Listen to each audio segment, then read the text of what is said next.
And welcome everyone to Beyond the Forecast. Today is Friday, so that means a few special things, but welcome to Beyond the Forecast on Friday the 13th. Spooky. Actually, it's not spooky anymore. But today we are going to dive into a few new things. We're going to have meteorologist John Gross taking you into tropical systems. Not just hurricanes, but tropical systems. How do they develop and what do you need to know about these tropical systems and what types are there? So he's going to have that. And then I will take you into the water cycle. What you need to know about our Great Lakes system and also how it replenishes itself. And then at the end of the show, we're going to have Viewer Question Friday to round out the show. And today's viewer question, someone asked about mirages on the Great Lakes. I have a segment just for you. So we're going to have that coming up. But before we get to that, yesterday, trivia time, we asked you, what country is the windiest? Is it Mexico, Australia, Greenland, or Italy? It's Greenland, believe it or not. So if you want to go to the windiest spot in the world, Greenland is where you want to be. Today, we want to know what is it called when conditions have a lot of snow and wind? Is it blowing snow, a whiteout, winter, or is it called a storm? QR code right there. Here, there. Somewhere is a QR code. Hit it with your phone. That'll take you where you can answer. But don't worry, we'll have the answer for you coming up next Monday on Beyond the Forecast. Viewer photo of the day today, brought to you as always by Great Rooms. Today's picture comes to us from Linda Martin. Linda sent us this absolutely gorgeous picture of a Sugar Island sunset. Look at all those colors. Man, that is absolutely beautiful. Thank you, Linda, for sending that in. And as always, thank you to Great Rooms for sponsoring Viewer Photo of the Day. All right, let's send it over to meteorologist John Gross. He's going to deep dive into tropical systems. What types are there? How do they develop? We'll have all that information shortly after this break. Hey there, everybody. Meteorologist John Gross. Welcome back to Beyond the Forecast. Today, we're going to continue our discussion on hurricanes. Now, the other day, we were talking about how a hurricane develops, certain things that a hurricane needs to thrive, and today, we're going to go over the different types of at least tropical storm systems that we can see. Now, there's three main ones. We're talking about a tropical depression, a tropical storm, and a hurricane. And even still, when you're getting into the higher categories, you can have even what's called a major hurricane. Usually you're talking about on the levels, category 3 or higher.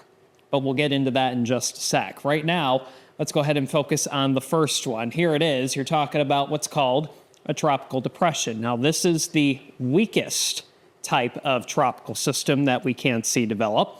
And remember, we need those very warm, open waters, not a lot of wind shear in the upper levels of the atmosphere, and we need a lot of moisture. So for our tropical depression, we're talking about storms building around a circulation, otherwise known as an area of low pressure. That's the way that you can think of it. So usually with a tropical depression, we're not talking about big impacts if the storm does happen to make landfall. Usually the impacts we do see are very minimal. You can see some decent wind gusts. You can see some decent rainfall, but that's usually the extent of a tropical depression. Now, the winds within the tropical depression itself are usually less than 39 miles per hour. So let's go ahead and bump it up a notch. So now we're talking about what we call the tropical storm. So this is rising air still. You've got our area of low pressure. Remember, we were talking about that wind converging right near the surface, and then that air has nowhere to go but up. So now we're starting to see that rising air. It's starting to intensify a little bit more. Our storm structure, at least the center, it's a little bit more organized. The winds a little bit stronger, and we can see some damage from this type of storm if it does happen to move onto land or make landfall. You're talking about winds usually within the tropical storm ranging anywhere from around 39 to 73 miles per hour. So that's a look at the tropical storm. Now let's get into the nitty-gritty of things. Now we're talking about the hurricane. So here's a look at it. Now you're talking about still our area of low pressure, that center, Now that's even stronger than the tropical depression or even the tropical storm. So now we're defining, or at least we're starting to develop, what we call an eye. Sometimes you can see that maybe from a satellite picture from space, and usually the eye is the calmest part of the storm system, but right around the hurricane is what we call the eye wall. And that's where you find your strongest winds associated with a hurricane. So when we're talking about the hurricane, again, you've got those winds converging towards our area of low pressure, has nowhere to go but up, but now the winds are even stronger. So now we're talking about very strong rising air. We're developing our eye, and now we're talking about dangerous winds. Extensive damage can be possible, not only from the winds, but another big component we talk about with hurricanes is the storm surge. So you can almost break this hurricane into what we call quadrants. And the way it rotates, because areas of low pressure, remember, they move counterclockwise. So if you're in this right front quadrant, that's usually where we're talking about the best chance for not only the stronger winds, but we can get tornadic activity. You can get the very high storm surge if you happen to be in the path of the hurricane itself making landfall. Now, we talk about the wind scale. We talk about hurricanes being categorized from a Category 1 storm all the way up to a Category 5 storm. And once you're starting to talk about a hurricane, the winds within the hurricane itself, now you're reaching 74 plus miles per hour. So that's breaking down the hurricane, but when you're starting to get up in the scale, and when I mean up in the scale, I'm saying Category 3, Category 4, or even in some instances, a Category 5 storm. You're talking about an extremely powerful storm system that has a lot of wind, that has a lot of rain, and like I mentioned earlier, the storm surge that we can see from some of these major hurricanes, when you're talking about Category 3, 4, even 5 storms, you can have storm surge near 10, 15, or even in some instances, 20 plus feet. So devastating to even the damage can be described as catastrophic when you're talking about the hurricane. So that's what we're talking about. And usually with the winds, especially Category 3 or stronger, you're talking about those winds near 115 miles per hour or even stronger. So that's the main takeaway when you're talking about hurricanes. The good news is with hurricanes, obviously we never want to have to talk about a hurricane, but we know they happen and we deal with them, especially areas into the south and eastern portions of the United States.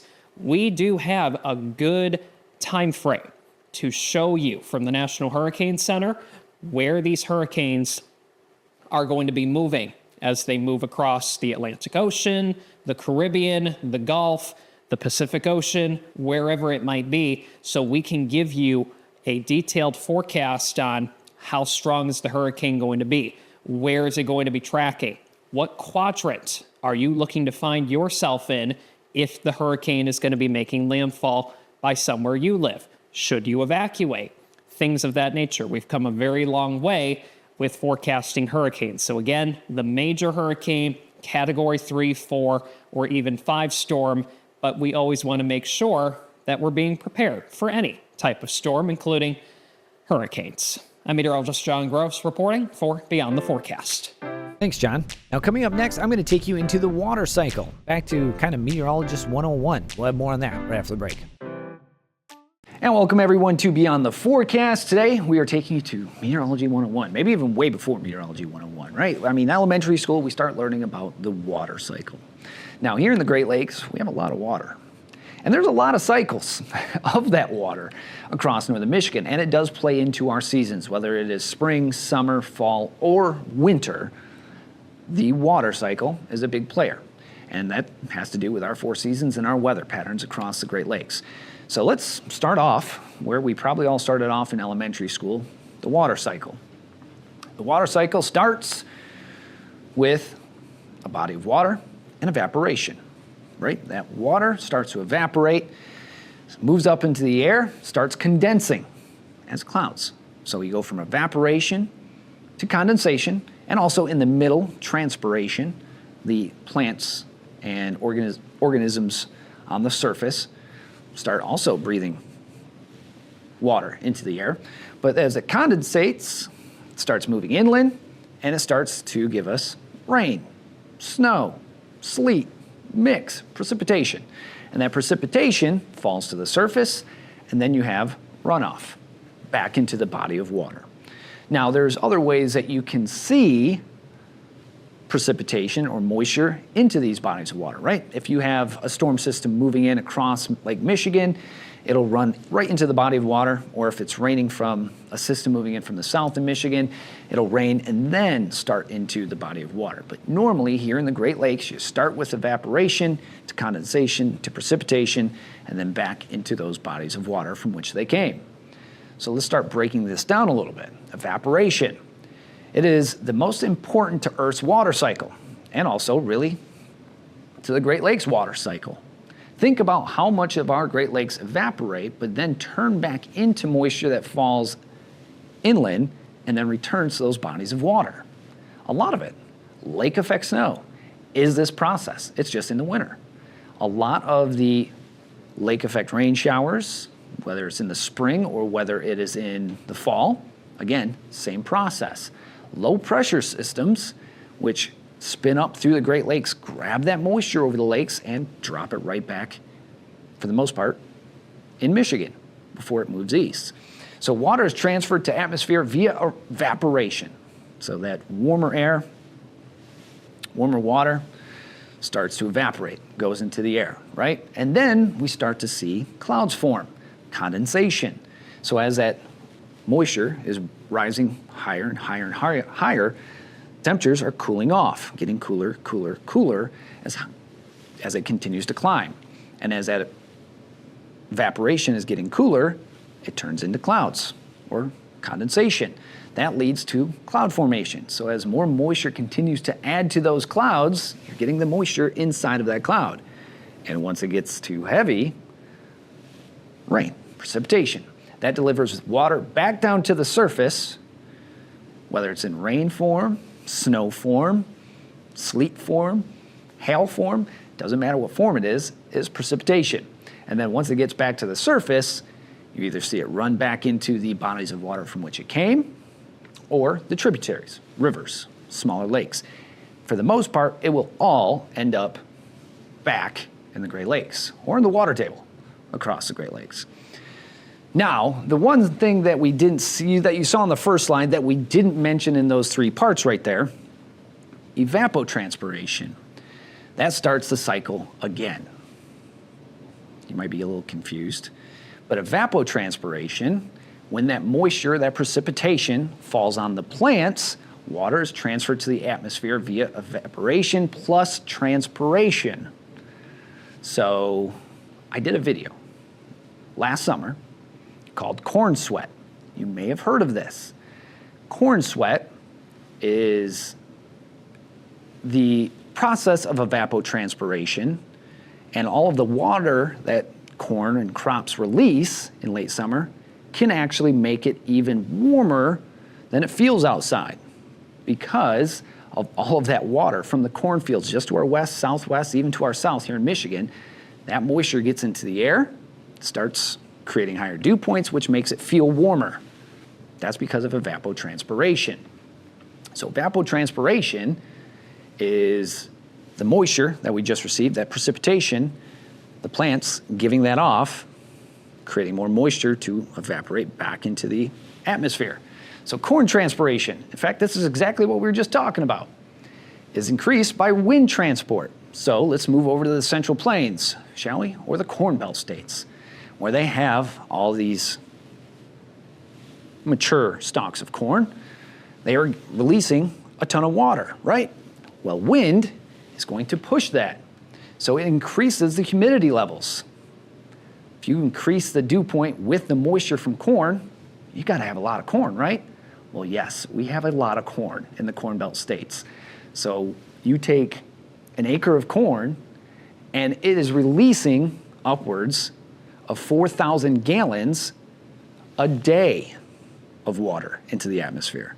So 1 acre of corn, upon the millions of acres we do have in the United States, 1 acre of that can release 4,000 of gallons of water into the atmosphere.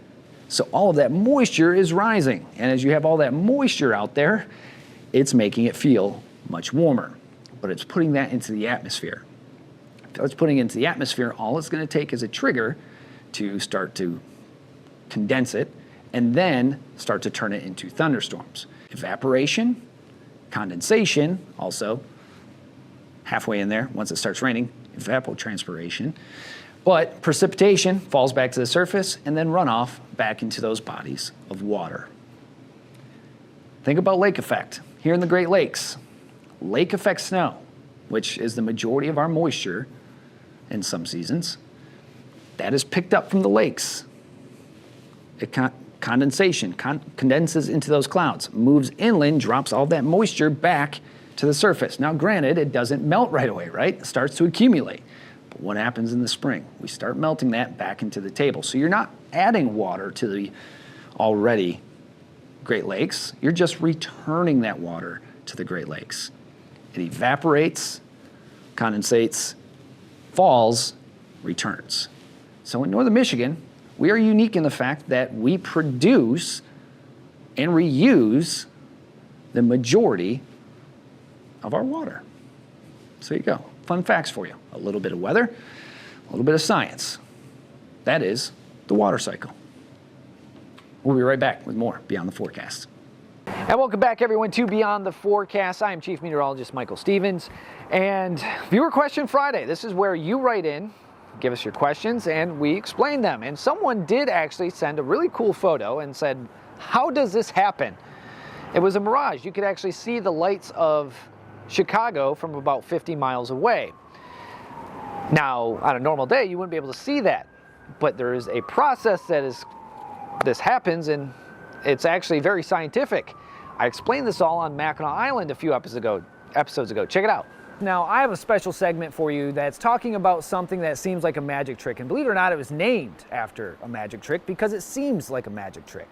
It's the mirages that you see with temperature inversions. It's called Fata Morgana. Now, it is kind of tough to say, but this is actually really cool because we get it quite a bit in the Great Lakes. And like I hinted at the top of the show, if you've watched SpongeBob and have heard the Flying Dutchman or the story of the Flying Dutchman in general, well, that comes from Fata Morgana. So Fata Morgana is a complex form of superior mirages which is visible in a narrow band right above the horizon. Now, how this happens is temperature inversion. So temperature inversion, quite simply put, is when you have colder air at the surface, warmer air above it, and then cooler air above that. So the warmer air is kind of a buffer zone, but it can't rise anymore because it's capped by colder air. So you have that warmer air over the colder air, and it's bending light. So, for example, the picture that you'll see here is seeing Milwaukee from Muskegon. That shouldn't be possible on a normal day, and it's not because of the curvature of the Earth. It's about 45 miles away there. But when you have the light rays bending through that temperature inversion, it actually creates a mirage of that area right there and puts it in the sky, or kind of looks like it's on the horizon. And that's what Fata Morgana is. You see this all over the Great Lakes, but you also see it on the oceans, you can see it in the desert, and you can also even see it on a long stretch of roadway where you have that warmer air rising. Those mirages give you things like a freighter, looks like it's flying in the sky, the Flying Dutchman, if you will. It gives you the look as if a city is actually floating on the water, but it's not. It's actually risen above because the bending of those rays are making the image seem like it's popping up. There's a lot of things that you can catch on the Great Lakes that you might say, what is that? In fact, we just had a video or a photo that I saw on Facebook from Traverse City that someone's like, can you explain this? And yes, it was Fata Morgana. And I told them I would be explaining it on the show today. So there you go. A little fun fact for you. A little weather, a little science. But yeah, it's pretty cool to see what temperature inversions can do to things around big bodies of water or even just warm surfaces. So there you go. Next time you see something that looks like craziness over the lakes, More than likely, it's a mirage because of temperature inversion and bending of the light rays. So there you go. Thank you for joining us on this Friday episode of Beyond the Forecast. For meteorologist John Gross, meteorologist Haley Fischetti, I'm Chief Meteorologist Michael Stevens. Be good, stay safe, take care, have a wonderful Father's Day weekend. We'll see you right back here at 4:30 on Monday. Have a good weekend, everybody.